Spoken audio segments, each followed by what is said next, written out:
ఈ కడవరి దినాల్లో మనమున్నాం. అంచె దినముల్లో అపాయకరమైన కాలాలు వస్తాయని యేసు ప్రభువారు ఎప్పుడో వ్రాయించి పెట్టారు. ఎందుకంటే జనులు స్వార్థప్రియులు, బెంకాలు ఆడేవారు, ఇంకా అతిథి ద్వేషులు, తల్లిదండ్రులకు అవిధేయులు, ఇంకా వాక్యంలో చూస్తే పైకి భక్తి గలవారి ఉండి దాని శక్తిని ఆశ్రయించకుండా మేం భక్తిపరులమే అనుకునే వాళ్ళు కూడా ఈ కడవరి దినాల్లో ఉంటారని వాక్యం చదివిస్తూ ఉంది. అయితే మనం చదివిన వాక్యంలో తమ దేవుణ్ణి ఎరుగువారు బలము కలిగి గొప్ప కార్యములు చేస్తారు. ఈ మాట దానియేలు ప్రవచిస్తాడు. ఎలాగంటే దేవుడు ఎటువంటి వాడో మనకు తెలిస్తే, మనం కలిగి ఉన్న దేవుడు ఎటువంటి వాడో మనకు తెలిస్తే, ఎటువంటి కార్యాలు దేవుడు చేస్తాడో, ఎటువంటి అద్భుతాలు జరుగుతాయో, ఎటువంటి మహత్కార్యాలు జరుగుతాయో వాళ్ళు చూశారు కాబట్టి, వాళ్ళ కళ్ళతో ప్రత్యక్షంగా అద్భుతాలు చూశారు కాబట్టి వారు దేవుని గురించి సాక్ష్యం చెప్తున్నారు. హల్లెలూయా. ఎందుకంటే వీళ్ళ విశ్వాసం ఏమైందంటే, యేసు ప్రభువారు ఒకరోజు ఒక ఉపమానం చెప్పారు. ఆ ఉపమానం చెప్తూ కింద ఏమన్నారంటే, లూకాసు వార్త 18వ అధ్యాయం 8వ వాక్యం అంటారు, నేను వచ్చే రాకడికి భూమి మీద విశ్వాసాన్ని చూడగలను అన్నాడు. ఆయన వారికి త్వరగా న్యాయం తీర్చును వారి విషయమే చదువు. త్వరగా న్యాయం తీర్చును విషయమే కదా ఆయన దీర్ఘశాంతం చూపుతున్నాడు.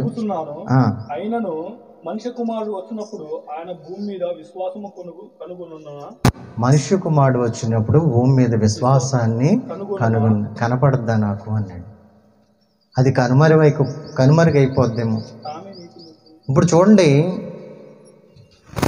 మనం బాప్తిసం తీసుకున్నప్పటికి ఇప్పటికీ చాలా కనుమరుగైపోయింది భక్తి. మన పితరుల కాడి నుంచి చూస్తే మన భక్తి ఇంకా చాలా డల్ అయిపోయింది.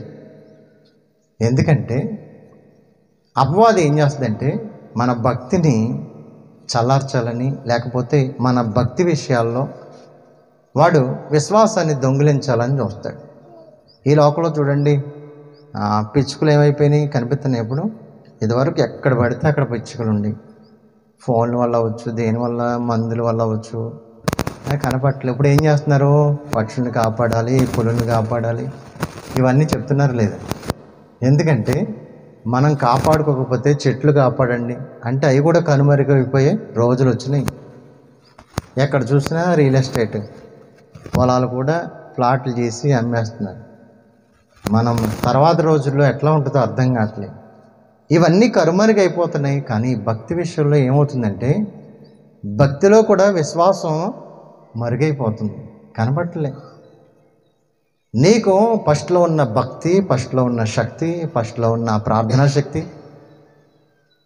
రానున్న కొలది ఏమవుతుందంటే నీరసించి ఎందుకు పోతున్నావు? అది అపవాది కార్యం. ఎందుకంటే అపవాది ఎవడట? దొంగిలించేవాడు. మన విశ్వాసాన్ని దొంగిలిస్తాడు.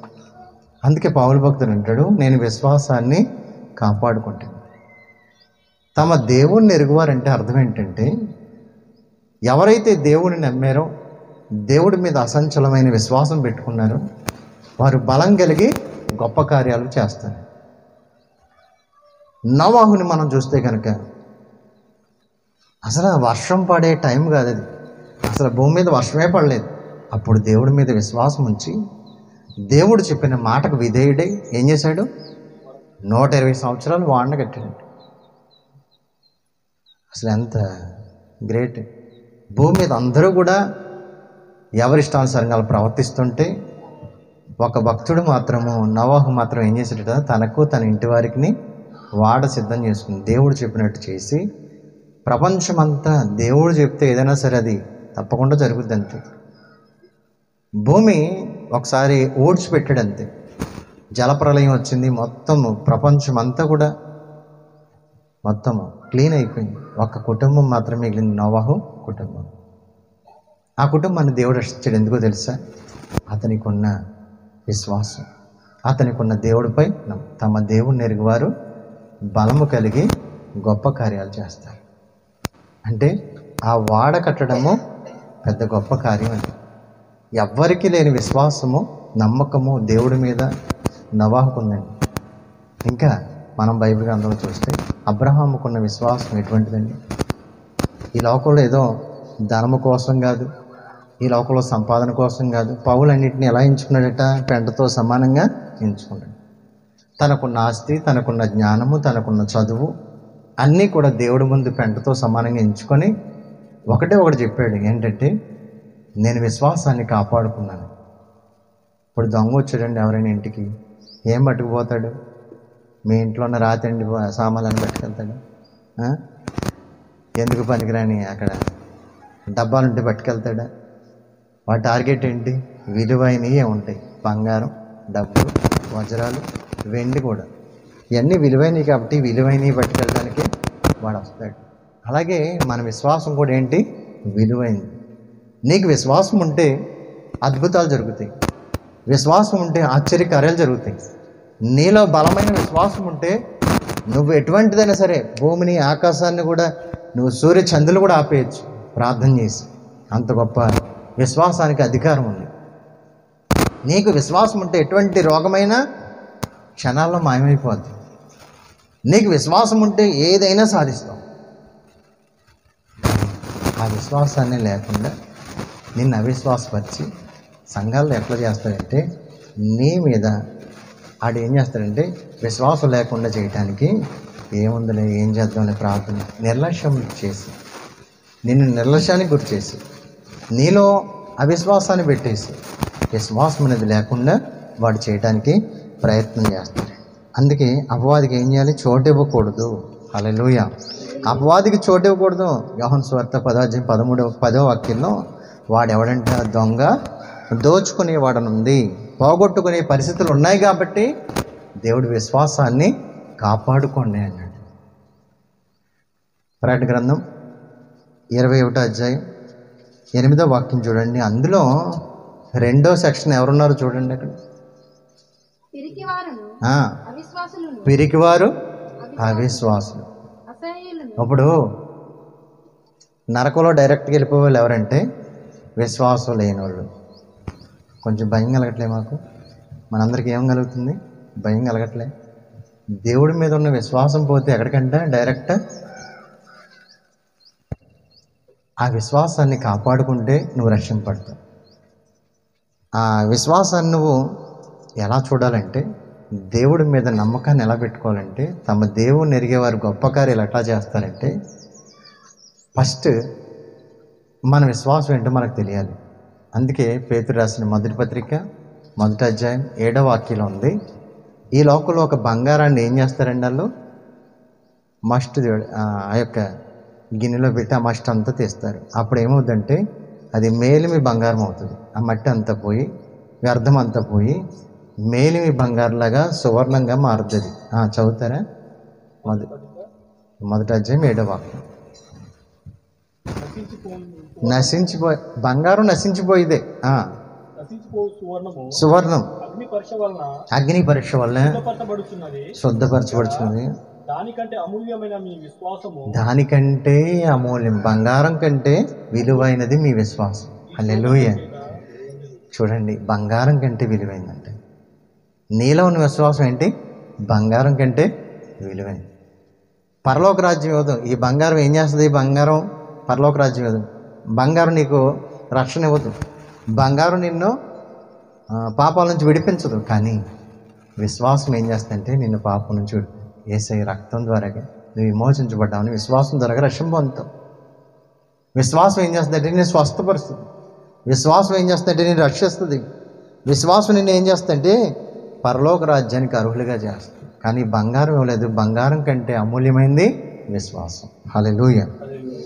యేసయ్య ప్రత్యక్షమైనప్పుడు అంట ఘనత, మహిమ, ఇంకేం కలుగుద్ది? మెప్పు కలుగుద్దట. విలువైన ఎన్ని దాస్తాం మనం? ఈ లోకంలో విలువన్న ఎన్ని దాస్తాం. కానీ బైబిల్ చెప్పే విలువైనవి దాచుకో.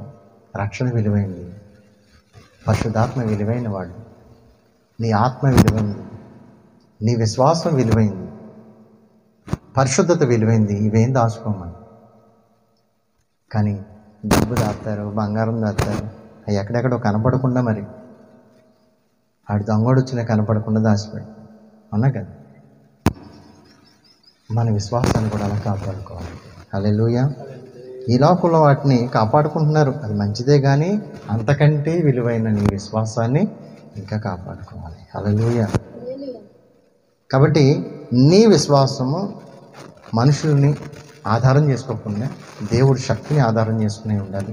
నీ విశ్వాసం ఎలా ఉండాలంటే, ఫస్ట్ నువ్వు రక్షణ పొందినప్పుడు ఏదైతే విశ్వాసం ఉందో, ఏ నమ్మావు నువ్వు? యేసు ప్రభువు నా కోసం వచ్చాడు, నా కోసం మరణించాడు, నా కోసం ఆయన చనిపోయాడు, సమాధి చేయబడ్డాడు, తిరిగి 3వ దినాన్ని తిరిగి లేచాడని ఏదైతే నువ్వు నమ్మావో అది ఉన్నతమైన విశ్వాసం. హల్లెలూయా. అంతేగాని ఒక ఆయన అడిగాను, దేవుడిని ఎందుకు నమ్ముకున్నారు, ఏంటి విశ్వాసం అంటే ఏంటంటే, దేవుడు చాలా గొప్ప దేవుడు అండి, మా ఆమె వెళ్తుంది, నేను వెళ్తున్నాను, దేవుడు మా ఇంట్లో మా అమ్మాయికి పెళ్లి చేశాడు, ఉద్యోగం ఇచ్చాడు, రోగం పోయింది, ఇవన్నీ చెప్పుకుంటూ వస్తుంటే అందులో దేవుడి గురించి అన్న విశ్వాసం ఉందా?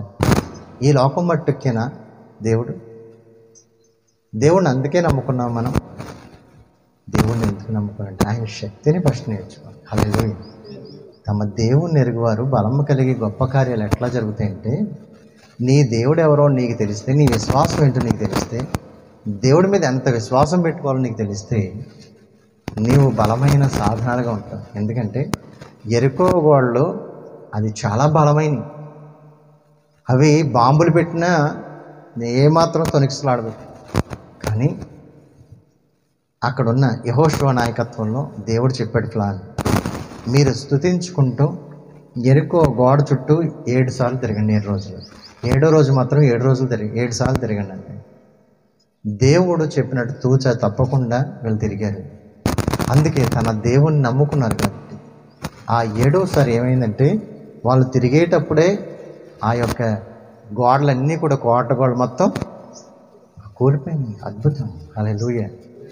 తమ దేవుణ్ణి ఎరిగేవారు, నమ్మకం ఉంచేవారు, విశ్వాసం ఉంచేవారు, బలము కలిగి గొప్ప కార్యాలు చేస్తారు. అటువంటి విశ్వాసం నువ్వేం చేయక్కర్లేదు, ఆయుధాలు పట్టుకోకర్లేదు, నువ్వేదేదో చేయక్కర్లేదు, ఏదేదో ప్రయత్నాలు చేయాల్సిన అవసరం లేదు. ఒకటే ఒక ఆయుధం, విశ్వాసం. అందుకే హెబ్రీ 11 రాశాడు, మీ పితరులు విశ్వాసం ద్వారా రాజ్యాల్ని జయించారు, ఎరుకో గోడలను కూల్చారు. హల్లెలూయా. సింహాల బోన్లు, అగ్నిగుండం, షద్రక్ మేషక్ అబేద్నెగో ఎటువంటి విశ్వాసం అండి! అగ్నిగుండం ఎదురుంటే 7 రెట్లు ఎక్కువ చేస్తే ఏమాత్రం ప్రాణాలు కూడా లెక్క చేయకుండా. మన విశ్వాసం ఎలా ఉంటుందంటే, ఏయో చిన్న చిన్న వాటి మీద ఉంటుంది. మన విశ్వాసం ఎలా ఉండాలంటే, దేవుడి కోసం చావనైనా చావాలి. హల్లెలూయా. నా ప్రాణమైన దేవుడి కోసం అన్న నీకు వస్తే, ఇది నీకు వస్తే, ఆ విశ్వాసం నీలోకి వస్తే దేవుడు నీ పక్షాన అద్భుతాలు ఆశ్చర్యకార్యాలు చేస్తాడు. ఎందుకంటే దానియేలు, షద్రక్ మేషక్ అబేద్నెగో వీళ్ళందరూ కూడా మంచి ప్రార్థనా పరులు. వీళ్ళ చేయకూడని చేయాల్సి వచ్చింది, చేయమని బలవంతం చేస్తున్నారు. అరే మేము చావనైనా చస్తాం, కానీ మీరు చెప్పే వాటికి నేను చేయను అన్నారు. ఆ బొమ్మకు మొక్కం అని చెప్పేశారు. రాజు కోపం వచ్చి 7 అగ్నిగుండం హెచ్చించి వీళ్ళ ముగ్గురిని వేశారు. వేస్తే ఏమైంది? వారి విశ్వాసం బలమైన కార్యాలు. అందుకే వాక్యంలో రాయబడింది హెబ్రీ 11 వారి విశ్వాసం ద్వారా అగ్ని బలమును చల్లార్చరు. దేవుడే దిగొచ్చాడు అగ్నిలోకి. తమ దేవుని ఎరుగువారు బలము కలిగి గొప్ప కార్యాలు చేస్తారు. హల్లెలూయా. నమ్మిన వాడు, తమ దేవుని ఎరిగిన వారు, తమ దేవుని మీద విశ్వాసం ఉంచేవారు బలము కలిగి గొప్ప కార్యాలు చేస్తారట. ఆశ్చర్యపోయాడు రాజు. 3 నేసం 4 తిరుగుతున్నారు. వాళ్ళ కనీసం మీరు తాళ్ళు కట్టే తాళ్ళు కాలిపోయినాయి, కానీ వాళ్ళ తల వెంట్రుకు కూడా కాలనే, బట్టలు కాలే. ఎట్లా జరిగింది ఈ అద్భుతం? ఏం కట్టుకథలు కాదు, డైరెక్ట్గా లైవ్ చూశారు. వాళ్ళు ఆ దేవుడి గొప్ప మహత్యాన్ని చూశారు, ఆశ్చర్య కార్యాలను చూశారు.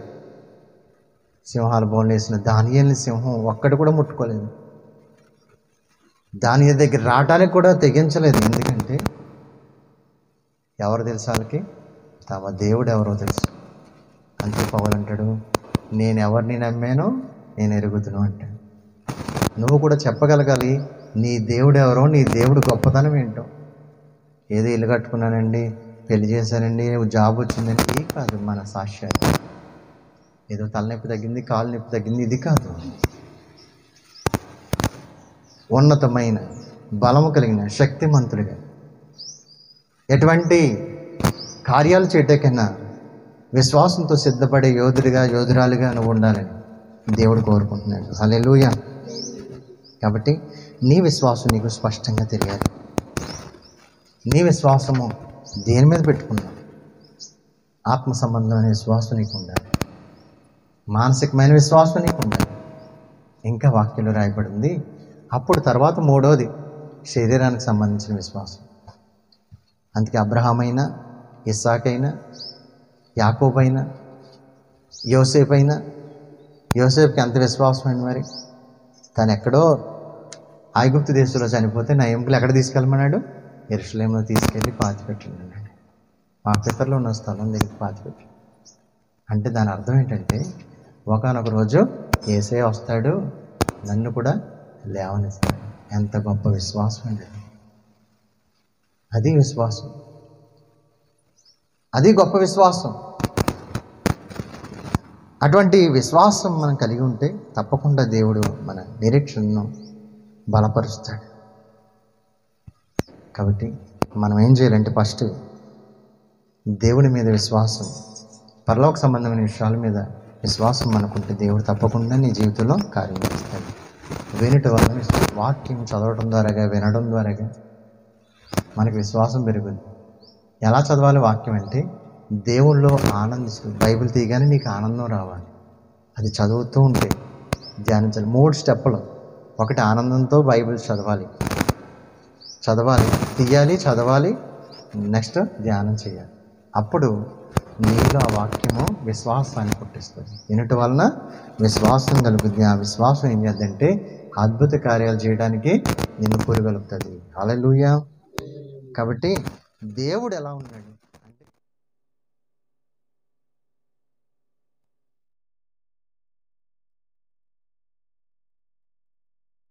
మనుషుడు రొట్టె వల్ల కాదు కానీ దేవుడి నోటి నుంచి వచ్చే ప్రతి మాట వల్ల జీవితం. ఏదో మన శరీరానికి 3 పూటలు పెట్టి దీన్ని బలంగా పెంచుతున్నాం, కానీ లోపల ఆత్మ ఎట్లా ఉంది? ఆత్మ దేవుడిచ్చిన ఆత్మ, దాన్ని చూడొద్దా? అది బలహీనమైపోతే దేవుడిని ఎట్లా చూడగలం మనం? అది బలహీనమైపోతే దేవుడి కార్యాలు ఎట్లా చూడగలం? కాబట్టి ఆత్మ బలంగా ఉంటేనే నువ్వు అన్ని విషయాల్లో బలంగా ఉండదు. వాక్యము మన ఆత్మకు ఆహారం. హల్లెలూయా. వాక్యము, ప్రార్థన, ఆరాధన. దేవుని ఎప్పుడు కూడా ఆదివారమే కాదు, నీ ప్రతిరోజు ప్రతి క్షణం కూడా దేవుని ఆరాధించాలి. ఆయన చేసిన కార్యాలు, నీకు ఇచ్చిన రక్షణ బట్టి దేవుణ్ణి ఎప్పుడు కూడా నువ్వు ఆరాధిస్తూ ఉండాలి. నెక్స్ట్ ఏంటంటే నీకు చేసిన కార్యాలు, దేవుడు చేసిన గొప్ప కార్యాలు నువ్వు ఇతరులకు కూడా చెప్పాలి, నువ్వు పంచుకోవాలి. దేవుడు చేసిన కార్యాలు ఇతరులకు కూడా చెప్పాలి. దేవుడు నా జీవితంలో ఎలా చేశాడు, నా జీవితంలో ఎలా జరిగినాయి గొప్ప కార్యాలు, పలానా వాళ్ళ జీవితంలో ఎలా జరిగినాయి గొప్ప కార్యాలు, దేవుణ్ణి ప్రకటిస్తూ నీ కోసం వచ్చాడు, నిన్ను రక్షించడానికి వచ్చాడని సువార్త ప్రకటిస్తూ దేవుడి కోసం మనం నిలబడే వారంగా ఉండాలని దేవుడు కోరుకుంటున్నాడు. విశ్వాసము మనం ఏ ప్లేస్ కొనేటప్పుడు కూడా విశ్వాసం. అది ప్రార్థన చేసి కొన్ని ధనాన్ని అడ్వాన్స్ ఇక్కడే దేవుడి సన్నిధిలోనే ఇస్తాడు. హల్లెలూయా. దేవుడు గొప్ప అద్భుతం చేస్తాడు. మనం ఏదైతే నమ్మామో, ఏదైతే విశ్వాసం ఉంచామో దేవుడు తప్పకుండా కార్యాన్ని చేశాడు. హల్లెలూయా. దేవుడు మన జీవితాల్లో కార్యాలు చేయాలంటే మనం పూర్తిగా దేవుడి మీద ఆధారపడి, ప్రభువా నా ఆలోచనలు కదయ్యా, నా చిత్తం కాదయ్యా, నీ ఆలోచనతో నన్ను నడిపించు. 2 తిమోతి 4:7 వాక్యం, తిమోతి రాసిన 2వ పత్రిక 4:7 వాక్యంలో అక్కడ అంటున్నాడు, నా పరుగు మంచి పోరాటం పోరాడితిని, నా పరుగు కడముట్టించుతిని, ఏం కాపాడుకున్నాడట? విశ్వాసం కాపాడుకుంటుని ఇక మీదట నాకు నీతి కిరీటము ఉంచబడి ఉంది. నాకు దేవుడు కిరీటం పెట్టడానికి రెడీగా ఉన్నాడు. ఎందుకంటే నేనేం కాపాడుకున్నాను? విశ్వాసం. దేవుడి మీద నమ్మకాన్ని కాపాడు. వాడ పగిలిపోయింది. వారం రోజులు ఒకే చెక్క మీద అన్న బనాలు లేకుండా ప్రయాణం చేసి రాళ్ళ దెబ్బలు తిన్నాడు. దేవుడి కోసం ఎంతో కష్టపడ్డాడు. పౌలు ఎటువంటి వాడు? అన్ని పెంటతో ఎన్నున్నా అన్నీ పక్కన పెట్టేసి దేవుడి కోసం నేను బ్రతకాలి, నాకు అది ఇది కావాలని కోరుతాను. దేవునికి లోబడ్డాడు కాబట్టి దేవుని చిత్తాన్ని చేసి ఆయన కడవరకు విశ్వాసాన్ని కాపాడుకున్నాడు. షద్రక్ మేషక్ అబేద్నెగో అగ్నిగుండంలో వేస్తే వాళ్ళు విశ్వాసాన్ని కాపాడుకున్నారు. విశ్వాసం ద్వారా గొప్ప కార్యాలు చూశారు. తమ దేవుడిని ఎరిగేవారు గొప్ప కార్యాలు చూస్తారు. రోజు జీవితంలో కూడా చూస్తాయి. ఆమె ఒకటే విశ్వాసం, నీ దేవుడే నా దేవుడు అని చెప్పింది. ఎక్కడ ఉన్న బెత్లెహేం వచ్చింది దేవుడి కోసం. దేవుడు ఆమె జీవితంలో అద్భుతాలు చేయడం ప్రారంభించింది. తమ దేవుడిని ఎరిగింది కాబట్టి బలము కలిగి గొప్ప కార్యాలు చూసింది. యేసు ప్రభువు ఆ కుటుంబంలో నుంచే రావడం జరిగింది. హల్లెలూయా, హల్లెలూయా. దావీదు బలహీనుడు, గొలియాత్ కంటే చాలా సగం కూడా ఉంటాడేమో. కానీ దేవుడు తెలిసేటువంటి వాడు, దేవుడిని ఎరిగిన వాడు. యెహోవా నా బలమాని, యెహోవా నా శైలము, నా కోట, నా కొండ, దేవుడే నాకు సమస్తమని దేవుని కోసం బ్రతికిన వాడు దావీదు. సింహాన్ని చీల్చేశాడు. పరిశుద్ధాత్మ శక్తి మీద తన మీదకి దిగినప్పుడు ఎలుగు బంటిని చీల్చాడు. ఈ గొలియాత్ ఎంత ఆఫ్టర్ అన్నాడు. ఆ 10 అడుగులు ఎత్తుగల ఆ మనిషిని నువ్వెంతరా అన్నాడు ఆఫ్టర్. ఎందుకంటే తమ దేవుని ఎరుగువారు బలము కలిగి గొప్ప కార్యాలు. చిన్న రాయి తీసుకొని నుదుటి మీద కొట్టినప్పుడు వడిసెలతో వెంటనే వాడు బోర్లా పడ్డాడు. అద్భుతం. శత్రువు ఎవరైతే వారిని బాధ పెట్టాడు, ఎవరైతే వారిని హింసించాడు, వాడు కూలబడిపోయాడు. మన జీవితాల్లో అద్భుత కార్యాలు చూడాలంటే నీ దేవుడి మీద నువ్వు నమ్మకం, నీ జ్ఞానం మీద, నీ బలం మీద, నీ యొక్క ఆలోచనల మీద పెట్టుకోకూడదు. తమ దేవుడిని ఎరుగువారు బలం కలిగి గొప్ప కార్యాలు చేస్తారు. విశ్వాసాన్ని కాపాడుకుంటూ దేవుడి మీద నమ్మకం పెట్టుకుంటూ దేవుని కొరకు బ్రతుకుదాం. ఈ మాటలు దేవుడు మన ఇంట్లో దీవించును గాక. ఆమేన్. హల్లెలూయా, హల్లెలూయా. అందరం మోకరించుదాం.